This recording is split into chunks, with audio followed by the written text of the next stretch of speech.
Royal Enfields were always interesting.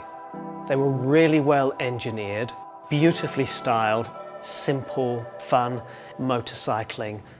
And there's just something about the new ones where inspiration has been taken. More than anything though, they're just wonderful motorcycles to ride.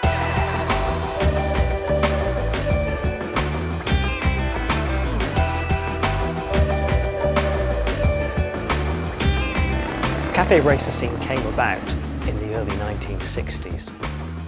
Motorcyclists meeting at transport cafes would strip down their bikes and race with their mates. They were originally built by people that couldn't afford to go and buy a works race bike and wanted to build something out of parts to create a bike that gave them the performance and the excitement and the thrill that they wanted. Then production cafe racers came along with the Royal Enfield Continental GT. The original Continental GT250 was the bike that people back in the 60s, especially youngsters, really hankered after. It was the #1 youngsters motorcycle of its day.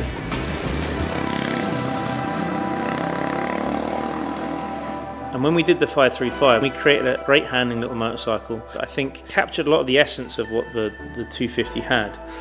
Royal Enfield wanted to make sure that the GT535 was authentic to the history of machines they'd made in the past. It had the look and the riding position and the feel of single-cylinder air-cooled engine, but it was always envisioned that it was a motorcycle that people could customise, could make their own. And that's still very much the case with the 650 Twin GT. We looked at GT and what made that cool, bit about those products that people really loved. Something that was instantly fun. We didn't want to do something that was intimidating or overbearing. It wanted to be something that just naturally felt good to get on a ride. And so this product, we've taken the great bits from the 535, we've added in this fantastic new engine and evolved the whole thing. You know, this is a completely brand new product, a complete step change. For us, it was really important that this had a grounding in our past, it had an element of history in it, but also something that is a modern motorcycle that was right for today. This third generation takes it to a completely different level. The engine is really smooth, but it's got a lot of torque still. It hasn't lost that. The acceleration isn't linear. You've got an oomph with it. The handling is superb.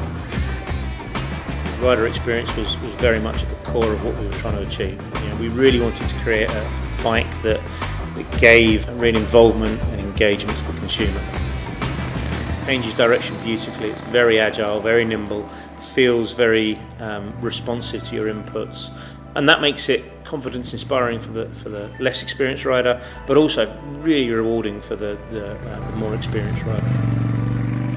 The basics are all there. It's a great motorcycle to ride, but it's something that you can further make your own. Trying to capture that simple joy that you get from being on a good bike on a great road, really enjoying the moment and living in the moment. That's what these bikes are all about.